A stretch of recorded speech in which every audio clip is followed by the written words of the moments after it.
समय चक्रको साथमा नेपाल टेलिकमको 4G नै पर्फेक्ट छ। नेपाल टेलिकम, राष्ट्रको सञ्चार। औरा सेफ सर्जिकल मास्क।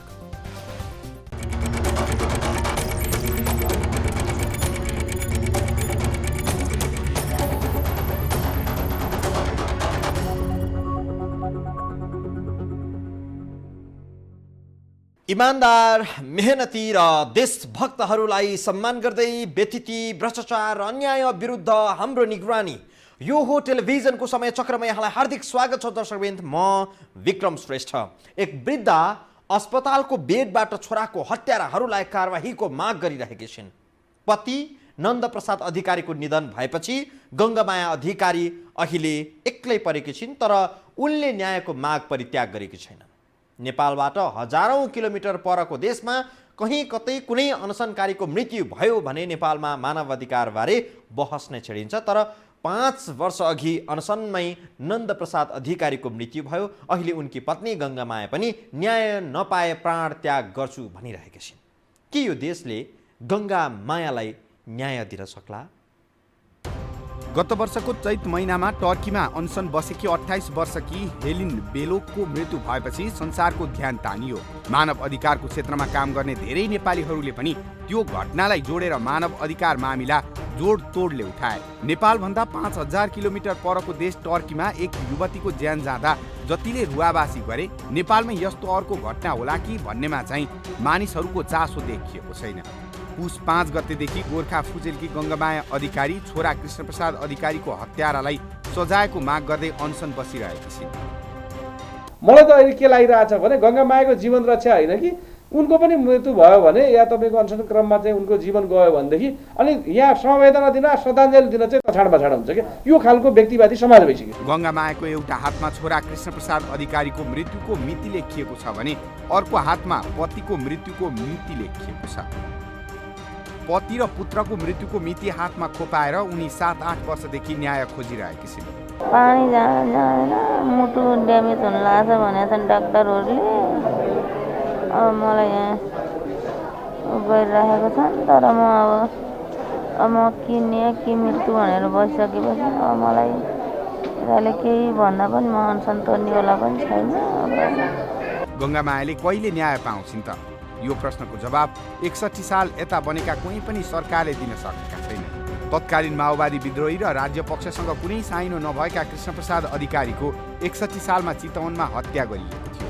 एउटा पक्ष सत्ता कब्जा गर्ने, अर्को पक्ष सत्ता जोगाउन दमन गर्ने घम्सा घम्सी चलिरहेका बेला कृष्णप्रसादलाई गोली हानी हत्या गरिएको थियो। विद्रोह जे उद्देश्यका लागि गरिएको थियो त्यो पुरा भयो कि भएन भन्ने जवाब बुझ्न गाउँ गाउँ गएर इल्सिएका गरिब नेपालीको अनुहार हेरे हुन्छ। बच्चा जङ्गली जनावर हुँदाखेरि बच्चा मारे, अहिले सत्ता गएर सत्ता चलाएर देश हाँक्नेहरूले देश हाँकेर मेरो श्रीमान मारिदिए। विद्रोहकै जगमा विद्रोही पक्षका 2 नेता 3 पटक प्रधानमन्त्री भए, दर्जनौं मन्त्री, मेयर, प्रमुख पनि भए। विद्रोह दबाउन उभिएकाहरूको पनि राजनीतिक विगत चाहिँ वर्तमानमा पनि अनवरत चलिरहेको छ। एक प्रकारले भन्ने हो भने त्यो बेलाका विद्रोही र राज्य पक्षका नेता शासकहरूको झिलिमिली अहिले कायम छ। सरकारलाई मैले भन्नु के छ र, अब सिउँदाको सिन्दुर सरकारले पुग्दिए, बच्चालाई जङ्गली जनावर हुँदाखेरि मारिदिए, अहिले त्यही जङ्गली जनावरले सत्ता चलाएका छन् बाबु। अब मेरो त भन्नु केही पनि छैन। तर यो विद्रोहसँग सम्बन्ध नै नभएका निर्दोष कृष्णप्रसादलाई चाहिँ किन गोली हानेर मारियो, यसरी मार्नेको खोजी गरी अन्य अपराधीलाई चाहिँ कारावासमा राख्ने जिम्मेवारी राज्यको हो कि होइन, यो प्रश्न गङ्गामायाले सोधिरहेकी छिन्। माओवादी जनयुद्ध 10 वर्ष चल्यो। विद्रोही र राज्य पक्ष दुवैबाट मान्छे मारिए, मारिने मारिएका मारिए भए, बाँच्नेहरू शासन सत्तामा पुगे, भोग विलास गरे। अब के मारिएका व्यक्तिका आफन्तले न्याय नपाउने? विद्रोहका नाममा निर्दोष जनतालाई मारे पनि हुने, काटे पनि हुने, तर कसैले सजाय नपाउने दुनियाँमा कतै हुन्छ? एक टकले महिलालाई 7 सेकेन्ड भन्दा बढी हेरिरहेमा हिंसा मानिने कानुन बनाउनेहरू भएको देशमा कोही मान्छे अनाहकमा मारियो, उसका बाबु छोराको हत्याराको खोजी गरी सजायको माग राख्दा राख्दै अनसनमै बिते। पतिको मृत्युपछि पत्नी पनि त्यही माग राखेर जीवनको अन्तिम दिनहरू बिताइरहेकी छिन्। अपराधीहरू कारवाही गर्नु पर्यो अपराधीहरूलाई। अब म यो 12 पल्ट 11 पल्टसम्म मलाई झुटो छिटो आश्वासन दिँदै मलाई अनसन तोडाउँदै गरे। अब म अनसन नतोड्ने हिसाबले बसेको छु। छोराका हत्यारालाई सजाय होस् भन्नका लागि बुढा भएका बाबु आमा वर्षौं अनसन बसे। अनसनमै बाबुको मृत्यु भयो। बुढी भएकी आमा ज्यान जाओस् तर न्यायको माग छाड्दिन भनेर बसिरहेकी छिन्। गङ्गामायाको यो अवस्था देखि हत्याराको खोजी गरेर न्यायको कठघरामा उभ्याउने जिम्मेवारी सरकारले लिनुपर्ने हो कि होइन? कृष्ण प्रसादको हत्या कसले गरेको थियो यो प्रश्नको जवाफ राज्यले खोजेको छैन। जो माथि शङ्का गरिएको थियो तिनले कृष्ण प्रसादको हत्या गरेको होइन भन्ने फैसला सर्वोच्चले गरेको छ। कोही व्यक्तिको हत्या शङ्का गरिएकाबाट भएको होइन भन्नुको मतलब घटनामा कोही पनि दोषी छैन भन्ने अर्थ लाग्दैन। चाहे गङ्गामायाले आफ्नो माग परित्याग नै किन नगरून्, राज्यले कृष्ण प्रसाद अधिकारीको हत्यामा संलग्न भएकाहरूलाई पक्राउ गरी न्यायको कठघरामा उभ्याउनुपर्छ। थप प्रसङ्गसहित उपस्थित हुनेछौँ यो ब्रेकपछि।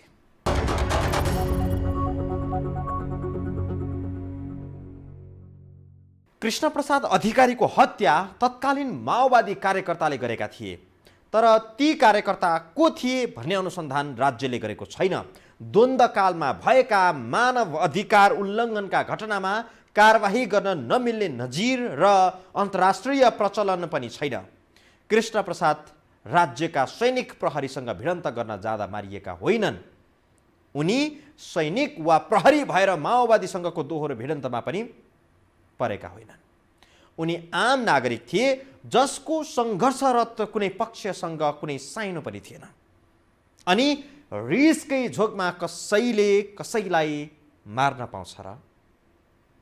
2061 साल जेठ 24 गते गोर्खा फुजेलका कृष्ण प्रसाद अधिकारीको अपहरणपछि माओवादी कार्यकर्ताले हत्या गरेका थिए। उनको मृत्युको जिम्मेवारी माओवादीले त्यही बेला लिएका थिए। हत्या गर्ने पक्षले नै घटना स्वीकार गरेर जिम्मेवारी लिएपछि किन दोषीलाई कारबाही नगर्ने? राज्यले घटनाका दोषीलाई किन कारबाही गर्दैन भन्ने प्रश्न मानव अधिकारवादीहरूले गर्दै आएका थिए। नन्दप्रसाद र गङ्गामायाको अनसनलाई त्यो बेलाका नेकपा एमाले निकट मानव अधिकारवादीहरूले खुबै उछाले। जब माओवादी र एमाले बीच पार्टी एकता भयो त्यसपछि पार्टीको झण्डामुनि मानव अधिकारको वकालत गर्नेहरूलाई सङ्कट आयो। कृष्ण प्रसादका हत्यारालाई पक्राउ गरी कारबाही गर्नुपर्छ भन्ने माग राख्ने मानव अधिकारवादीहरू त्यसपछि सेलाउन थाले, किनभने त्यो विषय उचाल्दा आफ्नै पार्टीका नेताहरूको विरोध गरे जस्तो हुन्थ्यो। अहिलेको वर्तमान यो पार्टी दुई फ्याक भएको पार्टी एक फ्याक भयो। अनि बहुसङ्ख्यक मानवाधिकार कर्मीहरू चाहिँ तत्कालीन पूर्व एमालेका साथीहरू धेरै हुनुहुन्छ होइन। अनि उहाँहरूले चाहिँ पार्टी मिलिसकेपछि आफ्नै पार्टीका नेताका विरुद्ध त उचाल्नु भएन। अनि उहाँहरूले चाहिँ के अफवाह फैलाउनु भयो, यिनले 1 करोड लिनु भनेर लिनु हो भने त प्रमाण देखायो भने त गङ्गामायाले लिएको। पार्टीको निर्देशन बमोजिम मानव अधिकारको वकालत गर्नेहरूले साथ छोडे पनि गङ्गामायाले न्यायको माग छाडिनन्। 75 सालमा नेकपा एमाले र माओवादी केन्द्रबीच एकता भयो। अहिले फेरि दुई पार्टी विभाजनको सङ्घारमा छन्। अहिले गङ्गामाया भनिरहेकी छिन् छोराको हत्यारालाई सर्वस्व सहित जन्म कैद होस्। यति गर्न नसक्ने हो भने यो घटना गराउने मुख्य नायके प्रचण्ड र बाबुरामलाई हत्कडी लगाइयोस्। केपी ओलीले जुन दिन यसो गर्छन् त्यही दिन मेरो अनसन समाप्त हुन्छ। जबसम्म भट्टाई प्रचण्डलाई हत्कडी लाउँदैन तबसम्म मैले न्याय पाएको हुँदैन। अब यी केपी ओलीले पनि मलाई पहिला 1957 जाँदाखेरि मलाई आश्वासन दिएको थिए। त्यो आश्वासनको कारण उनले पनि गर्न सकेका छैनन्। प्रचण्ड र बाबुराम भट्टराई जस्ता ठुला नेतालाई हत्कडी लगाउने कुरा त निमुखा जनताले गर्ने कल्पना मात्रै हो। विभिन्न वैधानिक कारणले पनि यो सम्भव नहोला, तर कृष्ण प्रसादको हत्याराको खोजी र सजाय दिलाउन चाहिँ सम्भव हुने कुरा हो। भला एउटा भन्ने बाटो होला, अदालतले फैसला गर्यो, अर्को उच्च अदालतमा जाला, त्यो आफ्नो ठाउँमा त्यो एउटा प्रक्रिया होला। तर न्याय माग्ने पीडितले तपाईँको चाहिँ ती प्रक्रियाहरूसँग विश्वस्त भएन भनेर पनि भन्न पाइन्छ क्या। किन ती प्रक्रियाले मलाई न्याय दिएन। जब अदालतले तपाईँको उनले चाहिँ उनको पतिले उनको छोराले दिएको जाहेरीमा का व्यक्तिहरूलाई अदालतले सफाई दियो भने राज्यको ड्युटी चाहिँ के हो भनेदेखि उनको छोरो त मारिएकै हो। त्यही कारण त्यो छोरो मार्ने मान्छे चाहिँ को हो त? त्यसो भए कृष्ण प्रसादलाई गोली हान्ने व्यक्ति रुद्र आचार्य नामका व्यक्ति हुन् भन्ने गरिएको छ। ती रुद्र आचार्य अहिले युरोपको कुनै मुलुकमा लुकेर बसिरहेको बताइन्छ। उनी भएको मुलुकको पत्ता लगाएर त्यहाँको प्रहरीमा नेपाल प्रहरीले समन्वय गर्ने हो भने आजको भोलि उनी पक्राउ पर्न सक्छन्। तर त्यसका लागि राज्यको तत्परता आवश्यक हुन्छ। नन्दप्रसाद र गङ्गामायाले छोराको हत्याको अभियोगमा 13 जना विरुद्ध किटानी जाहेरी दिएका थिए। ती 13 जना मध्ये छविलाल पौडेलले सर्वोच्च अदालतमा आत्मसमर्पण गरे। केही दिन उनी कारागारमा पनि गए, तर 75 साल भदौमा ती 12 जनालाई नै अदालतले सफाई दियो। अर्थात् गङ्गामाया र नन्दप्रसादले जसलाई दोषी ठानेका थिए ती व्यक्तिहरू कृष्णप्रसादका हत्यारा होइनन् रहेछन्। 13 जना मध्ये 1 जना रुद्र आचार्य फरार छन्। जसलाई कृष्णप्रसादको हत्यारा ठानिएको थियो ती हत्यारा होइन रहेछन् भने उनको हत्या कसले गर्यो त?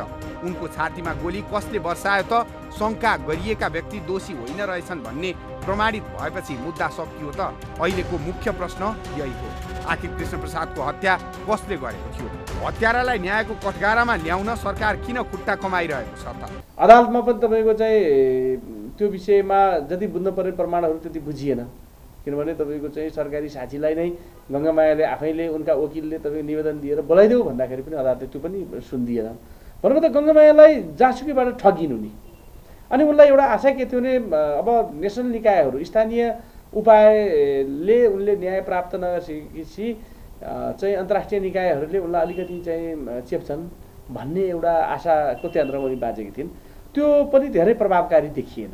छोराको हत्याराको खोजी गरी सजायको माग राख्दा राख्दै अनसनको 1334 दिनमा नन्दप्रसाद अधिकारीको मृत्यु भयो। नन्दप्रसादको निधन भएको पनि 6 वर्ष भइसकेको छ। पुत्रको हत्या माओवादीले गरे, पतिको हत्या राज्यले गरेको हो भन्ने गङ्गामायाको जिज्ञासा छ। उनी अहिले पनि भनिरहेकी छिन्, छोराको हत्यारालाई सजाय होस्, मलाई अरू केही चाहिँदैन। राज्य बलियो भएको देशहरूमा चाहे प्रधानमन्त्री भइसकेका व्यक्ति हुन् वा राष्ट्रपति नै भइसकेकाहरू किन नहुन्, कुनै पनि अपराध गरेका छन् भने तिनले जेलको हावा खानै पर्छ। पूर्व प्रधानमन्त्री, पूर्व राष्ट्रपति जेल गएका अनेकौं उदाहरणहरू छन् विश्वमा।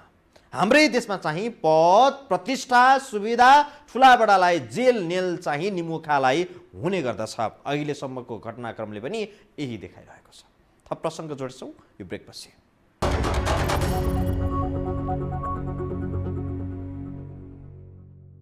गङ्गामाया भनिरहेकी छिन्, मलाई धन सम्पत्ति चाहिन्न, न्याय चाहिन्छ। उनले धन सम्पत्तिका लागि आफूले आन्दोलन नगरेको पनि बताउँदै आइरहेकी छिन् बेला बखत। उसो भए पटक पटकको सहमतिमा 1 करोडको अक्षय कोष, 20 लाख तत्कालका लागि राहत, अक्षय कोषको ब्याज चाहिँ उनले किन बुझिरहेकी छिन्? कतै गङ्गामायालाई उनकै पुत्र नूर प्रसाद वा कोही द्वन्द्व उद्यमीहरूले चलाइरहेका त छैनन्? यो हेरौँ। छोराका हत्यारालाई सजायको माग राख्दै अनसनमा बसेका नन्द प्रसाद अधिकारी र गङ्गामाया अधिकारीको जीवन गुजाराका लागि सरकारले 71 सालमा 1 करोड रुपैयाँको अक्षय कोष स्थापना गरिदिने सहमति गरेको थियो। 71 साल असोज 6 गते नन्द प्रसादको निधन भएपछि गङ्गामाया एक्लैले विभिन्न चरणमा अनसन जारी राखिन्। त्यसपछि 75 सालमा फेरि अर्को सहमति भयो। त्यो सहमतिमा पहिले स्थापना गरिदिने भनेको 1 करोडको अक्षय कोष र तत्कालका लागि 20 लाख रुपैयाँ गङ्गामायालाई दिने भनियो। गङ्गामायाकै नाममा कृषि विकास ब्याङ्कमा खाता खोली अक्षय कोष पनि स्थापना गरियो। 71 सालदेखि 75 सालसम्मको अक्षय कोषको 19,60,000 रुपैयाँ पनि गङ्गामायाको खातामा राखियो। त्यसपछि 75 सालमा भएको सहमति बमोजिमको अर्को 20 लाख रुपैयाँ पनि उनको खातामा राखियो। सरकारले तिम्रो जीविकोपार्जनको कुरो भनेर भन्दाखेरि उनले त्यसमा सहमति गरिनन्।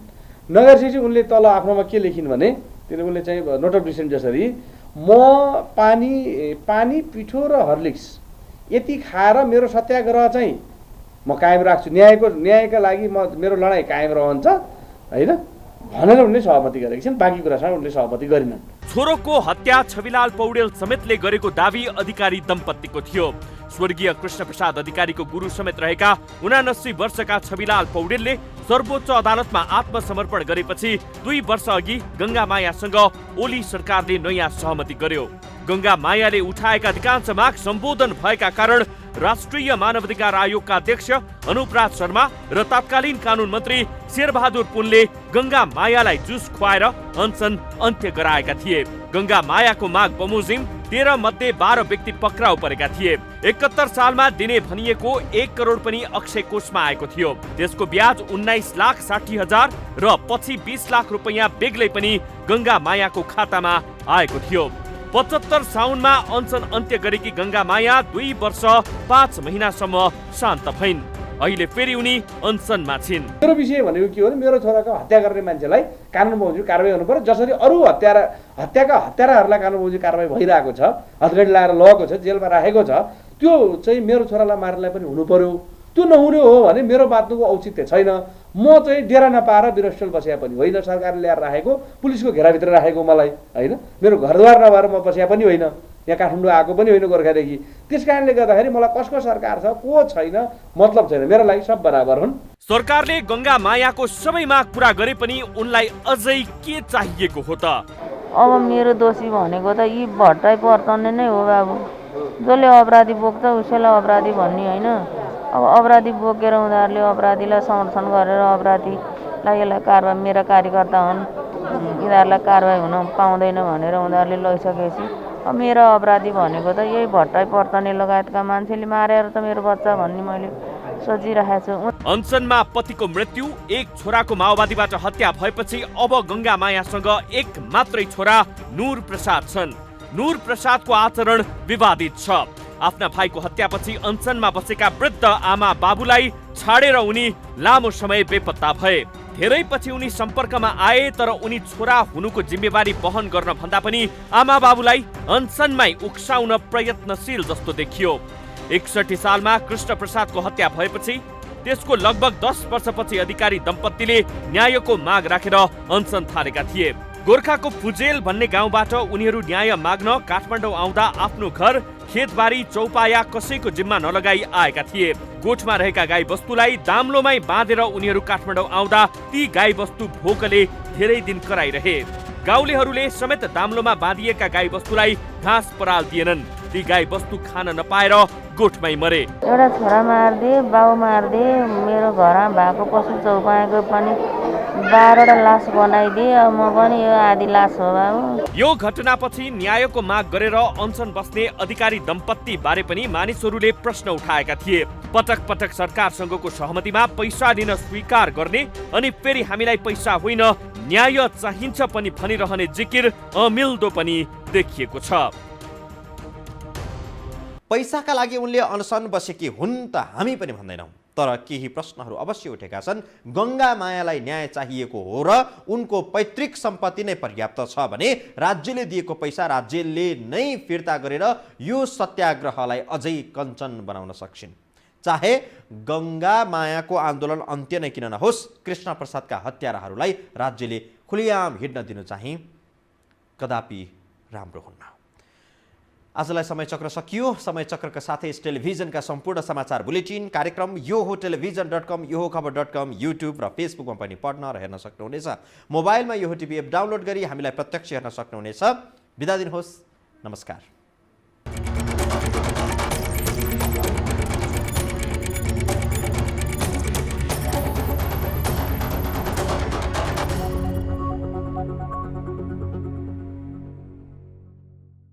समय चक्रको साथमा नेपाल टेलिकमको 4G नै पर्फेक्ट छ। नेपाल टेलिकम, राष्ट्रको सञ्चार।